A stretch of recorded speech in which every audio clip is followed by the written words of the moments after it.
네, 이어서 마지막 선형 구조인 네 번째 Q에 대해서 배워보도록 하겠습니다. 앞서 배웠던 스택 같은 경우에는 그렇죠. 자료가 어떻게 됐죠? 가장 마지막에 들어온 게 먼저 나가는 그렇죠. 후입 선출을 따랐는데요. 이러한 Q는 후입 선출이 아닌 먼저 들어온 선입 선출, 즉 먼저 들어온 자료가 먼저 나가는 방식을 따르게 돼서 가장 큰 차이점이 있습니다. 따라서 이 Q도 마찬가지로 선형 구조이기 때문에 자료를 한 줄 형태, 선 형태로 저장을 하되 삽입과 삭제의 위치가 반대에서 일어나는 구조입니다. 그렇기 때문에 이 그림처럼 스택은 하나의 통로에서 삽입과 삭제가 다 됐지만 Q 같은 경우에는 삽입하는 통로와 삭제하는 통로가 다른 데 있게 됩니다. 그렇기 때문에 먼저 들어간 자료가 먼저 나가는 선입 선출의 규칙을 따를 수 있게 되는 것입니다. 자, 스택에서 자료 입출력 방식과 반대되는 구조 꼭 알아놓으시고요. 일상생활에서는 컵 디스펜서, 즉 이 컵을 놓고요. 버튼을 누르게 되면 컵이 하나씩 쭉 나오는 게 있죠. 이런 것처럼 가장 밑에 있는 것, 가장 먼저 들어간 컵이 먼저 나오게 되고 가장 나중에 들어간 위에 있는 컵은 가장 마지막에 나오는 선입 선출의 규칙을 따르게 됩니다. 자, 요금 계산서도 마찬가지로 먼저 들어온 차가 먼저 나가게 되고 여러분이 급식 먹을 때도 마찬가지로 먼저 온 학생이 먼저 밥을 먹는 것처럼 이렇게 먼저 들어온 것을 먼저 내보내는 선입 선출의 규칙을 따르는 것은 그렇죠. Q라는 자료 구조입니다. Q는요, 조금 전에 설명했던 것처럼 삽입과 삭제하는 위치가 다르기 때문에 우리가 스택에서 가장 먼저, 가장 마지막에 들어온 자료인, 즉, 가장 먼저 나갈 자료, 그 맨 꼭대기 위치를 나타내는 변수가 있었죠. 탑이라는 변수가 있었죠. 그래서 얘를 통해서 삭제할 때도 도움을 받았는데요. 이러한 Q는 삽입과 삭제 위치가 다르기 때문에 삽입과 관련된 리어라고 하는 변수 R과 삭제와 관련된 다음에 삭제될 자료를 가리키는 프론트라고 하는 변수 F가 존재하게 되는 것입니다. 자, 그래서 이걸 염두에 두시고 이어서 삽입 삭제 연산을 하면서 좀 더 자세하게 알아보도록 하겠습니다. Q의 삽입 삭제 문제입니다. Q는 선입 선출을 따르기 때문에 데이터를 삽입할 때는 가장 마지막에 삽입된 위치를 가리키는 리어 값을 1 증가하는 것이고요. 그 자리에 삽입하게 되는 것입니다. 그리고 삭제하는 것은 가장 먼저 삭제될 남은 데이터 중에 가장 먼저 삽입된 자료를 가리키는 이 F값을 먼저 증가한 다음에 그 자리에 데이터를 삭제하는 것인데요. 자, 간단하게 요약하면 이렇습니다. 삽입 같은 경우에는 먼저 R을 1을 증가시키고 그 자리에 삽입합니다. 이게 순서이고요. 삭제 같은 경우에는 먼저 F값을 증가시켜요. 그리고 그 자리에 데이터를 삭제하면 됩니다. 쉽죠? 자, 그러면 이 문제를 같이 보면서 이해하도록 하겠습니다. 가장 초기 상태는 가장 마지막에 삽입된 위치도 0이죠. 들어있는 게 없으니까 가장 마지막에 삽입된 자료의 위치도 0번이고요.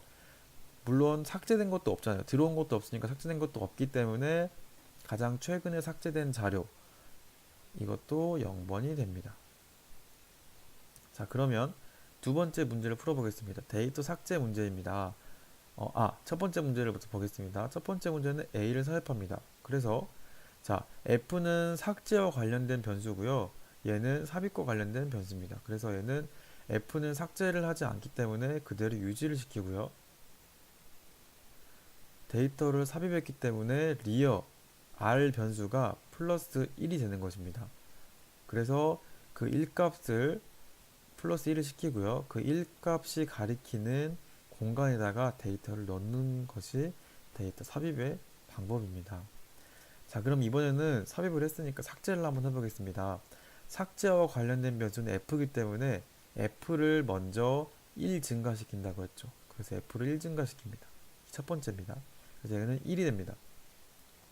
그리고 R 같은 경우에는 삽입과 관련된 변수이기 때문에 그대로 유지가 되죠. 그래서 얘는 1이 그대로 오고요.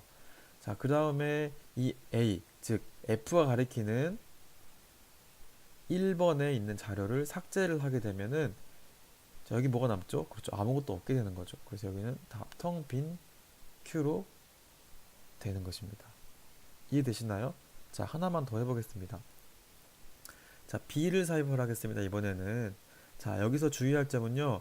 지금 텅 비어 있어서 B를 삽입할 때 1번에 들어가지 않을까라는 생각을 할 수가 있어요. 하지만 이 Q에서는 이 삽입과 관련된 R 변수를 잘 주의하셔야 되는데요.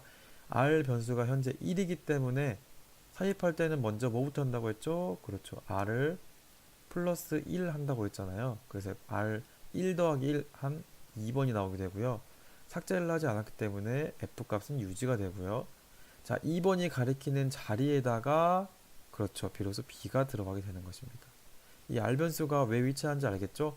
그 다음 들어갈 삽입될 위치를 나타내는 게 R 변수의 역할이라고 할 수 있습니다. 자, 세 번째. 이어서 마찬가지로 C를 삽입하는데요. 마찬가지로 삽입하는 변수인 R을 1 증가시키기 때문에 3이 되고요. 삭제를 하지 않았기 때문에 다음 삭제될 위치는 그대로 있겠죠. 그래서 1번입니다. 1번. 자, 그래서 3번 자리에다가 그렇죠. C가 들어가게 되는 겁니다. C가 3번 자리에 삽입이 되는 것입니다. 자, 다섯 번째는 이어서 삽입을 하나 더 할 건데요. D를 삽입했습니다. 그래서 F는 삭제하지 않았기 때문에 F 값은 그대로 유지가 되었고요. 삽입하였기 때문에 R 값이 플러스 1이 되어서 4가 됐죠. 그래서 4번이 가리키는 자리에다가 이 D가 저장되게 되는 것입니다. 이제 이어서 데이터를 삭제할 건데요. 자, 데이터 삭제하는 것은 R과 관련되었나요? F랑 관련되었나요? 그렇죠. F랑 관련되었기 때문에 F 값을 먼저 1을 증가시킵니다. 그럼 얘가 2가 되고요. R은 삽입과 관련되기 때문에 삽입을 하지 않았기 때문에 4가 그대로 유지가 되는 것입니다. 그러면 이 F 값이 가리키는 즉 2번이 가리키는 데이터를 삭제를 해서 여기는 비어있게 되고요. C와 D가 오게 되는 것입니다. 마찬가지로 한 번 더 삭제를 하게 되면 F가 1 증가돼서 3이 되고요. 삽입을 하지 않았기 때문에 R 값은 4로 유지가 됩니다.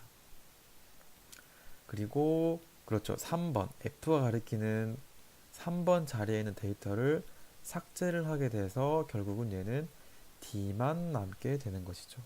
자, Q의 삽입과 삭제도 마찬가지로 잘 알아놓으세요.